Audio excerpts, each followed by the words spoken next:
Welcome, ladies and gents. Chris Andre here. You can find me at BetBoxing, or of course you can subscribe to this channel. First and foremost, I want to welcome you back as we dive into the world of history, mythology and legend once more, and the intersection of where they meet the noble art of boxing. Most recently, we spoke of the imminent third battle between Fury and Wilder, and we established that in the desert of Nevada, a king shall vanquish a fearsome foe, courtesy of a venomous final blow. But who shall fall we do not yet know. There is, however, my friends, but one guarantee: hubris will have claimed its latest casualty. Well, now we shall peek into the annals of Hellenic history to find the parallels between Anthony Joshua in the first two-part episode and Mythology. But fear not, Usyk fans, today we cover AJ, tomorrow I shall bring you the parallel tales of Usyk. So lend me your ears, my friends, and put on a brew, sit back, relax, and listen through. The Olympic Games held a special resonance in the hearts and minds of the Hellenes. The entire Greek world would come to a halt when it was time for the greatest soldiers and athletes of the day to compete in various martial-based sports. Even wars would temporarily cease as combatants sought victory at the ancient Olympiad. There were no rewards of gold, silver, or bronze, but merely an olive wreath, worn as a crown to signify the legendary status of warriors that sought glory above all else. There was Glidomachos of Thebes, who was first in the 141st and 140th Olympiads. Glidomachos was renowned for his discipline, not just in training, but in life.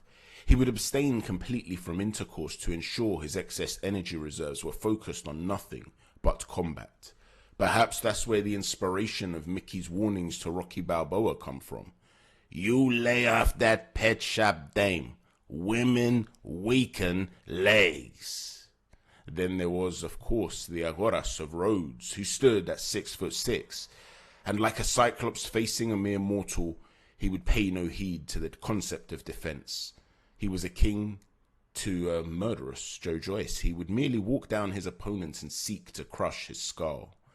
He was the antithesis of Melancomas of Garia, who would sometimes win fights by barely throwing a punch. Like Willie Pep, he'd used foot pressure and evasive defense to achieve what Ali did in the Rumble in the Jungle, deflecting and blocking until his opponent was exhausted, way too exhausted, to offer any resistance.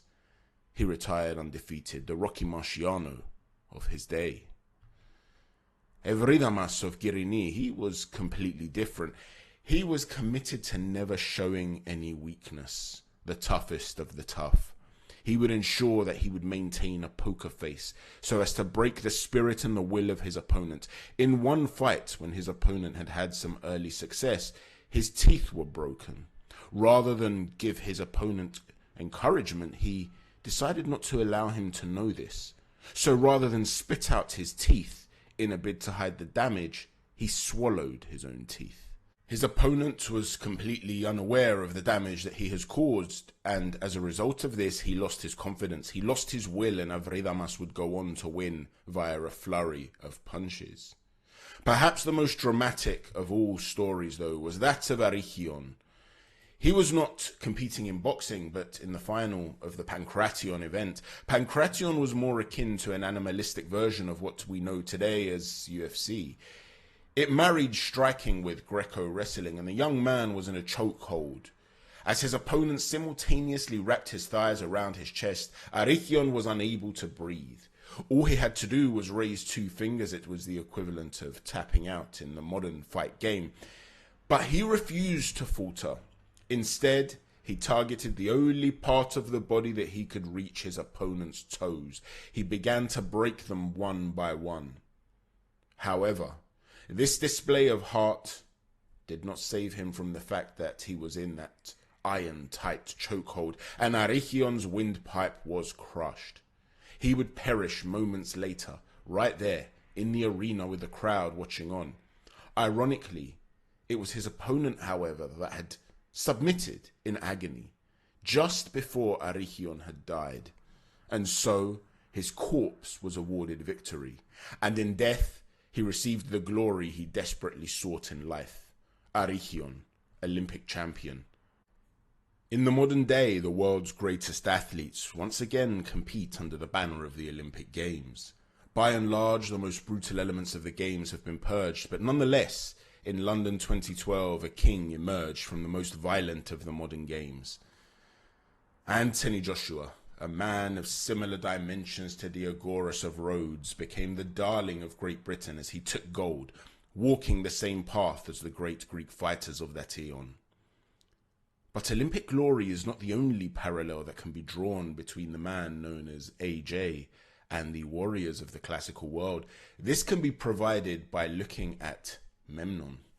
During the infamous Battle of Troy, after Achilles had slain the Trojan prince Hector, the Trojans were staring at the precipice of defeat as the Hellenes continued to encircle the city walls.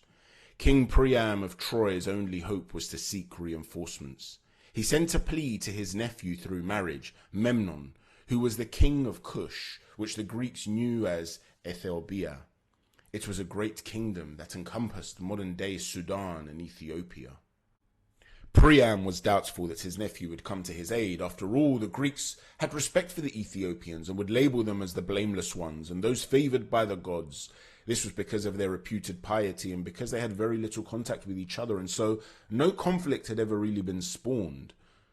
No conflict meant respect had existed from afar. Nonetheless, Memnon arrived with an army described as too big to count. So ecstatic was the king of Troy that he rolled out a banquet. As tales were told of Memnon's heroic exploits in conflict, Priam felt that victory was assured and this would be his saviour, and the saviour of Troy. But Memnon was humble, at least outwardly. He clearly believed he was the world's most preeminent warrior, leading the world's most formidable army, and he was there to prove it. But outwardly, he was indeed humble. As the sun rose the following day, he had his chance. They charged the Greeks with a surprise attack, forcing them back, driving them towards the sea. The Greeks stunned by the blitz, but one of their warriors stood firm, Antilochus. He was one of the great Greek soldiers in battle. He was an Olympian too, excelling in sprinting and charioteering events, an experienced warrior whose fiery prowess halted the charge. He fought valiantly, slaying countless men, as he faced wave after wave of attacks, including from Memnon's close comrade Aesop, who fell. This led to a standoff, a furious battle between Antilochus and Memnon. The fight was vicious, and it was the great Greek that would fall. It was a bitter blow to the Hellenic army, and his broken-hearted elderly father Nestoras tried to avenge him immediately. Memnon, seeing his age, refused to fight. It would be a mismatch, and he abode by a warrior code. After all, it was the only glory he wanted bestowed, the glory of being proven to be the undisputed champion of the age, not a destroyer of the infirm. He did not want to add a blemish to his statesmanlike aura. After all, he was not just a soldier, but a man of honor. The Greeks were pushed back to the shore, close to their ships, and at this point, Nestoras managed to convince the greatest warrior of all, Achilles, to fight in a bid to avenge his friend. He had refused to fight after a feud with the Greek king, but this was reason enough to rise up. The world was about to witness the two most formidable fighters of the age face off in battle, until one man's light would be extinguished forever. The world would finally know who was the greatest of them all, Memnon or Achilles.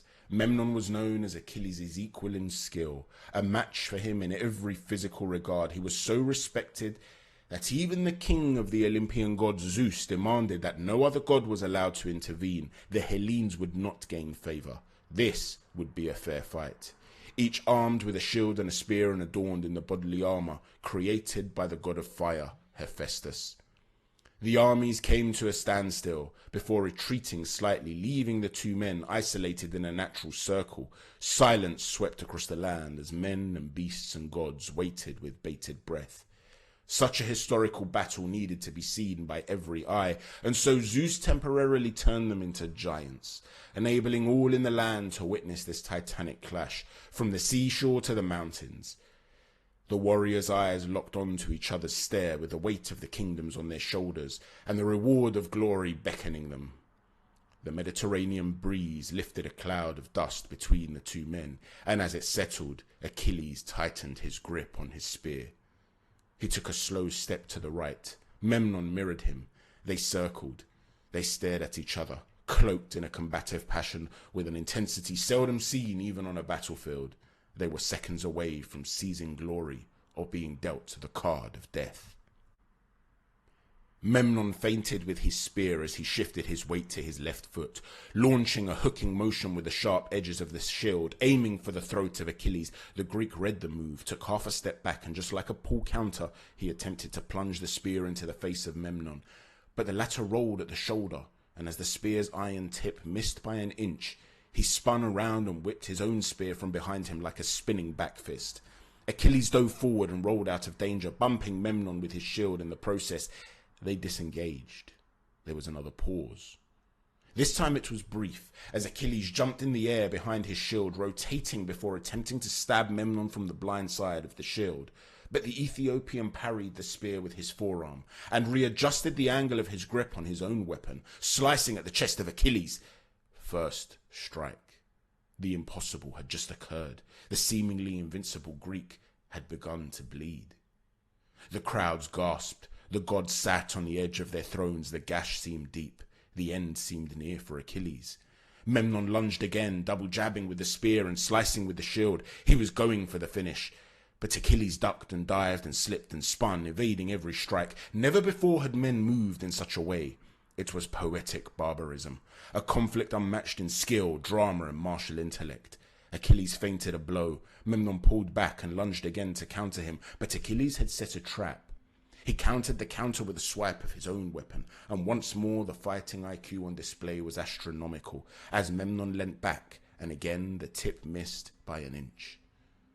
Achilles then swung the shield in an awkward angle, aiming for Memnon's temple. His reflexes, though, were so incredible that Memnon was able to throw up a shield and partially block. The connection was powerful, however, and for a split second Memnon's fighting construct was broken. It created an opening as he sought to readjust his feet, and within a split second Achilles attempted to stab with the spear once more. Audible gasps rang around the land, and then there was silence. The warriors just stood there, looking into each other's eyes. Zeus slumped back on his throne. The wind stopped blowing and even the insects stopped crawling. They just stared. Achilles bowed his head slightly as Memnon looked down at his own torso, blood gushing from a hole in his brave heart. He fell to his knees before falling face first into the dust. Achilles removed his helmet in respect, and the Greeks bowed their heads in reverence. Memnon's army, wide-eyed and terrified, were left bewildered. "Memnon has fallen," cried one, as their panic set in and they turned and began to flee in terror. Only his closest men remained, and as his mother Eos screamed in grief, Zeus was moved by the poignant scene. He could not let such a prince of war, a leader of men, a beacon of honor to be vanquished into the depths of Hades. So he took a step, and that step was to immortalize his spirit. Many claim this occurred in the Olympian realm. His loyal men who had stayed were turned into the birds known as Memnonides. Some of these birds died of grief, while others danced in the air before they flew directly into the fire he was being cremated on, so as to become ashes for their hero, a funeral sacrifice for a fighter loved like no other. The rest of the birds would fly back to his tomb every year, clear the ground around it, and wash it with water they'd collected on their wings from the river Aesopus, named after his fallen comrade. The parallels between one of the greatest warriors that ever lived and Anthony Joshua are striking.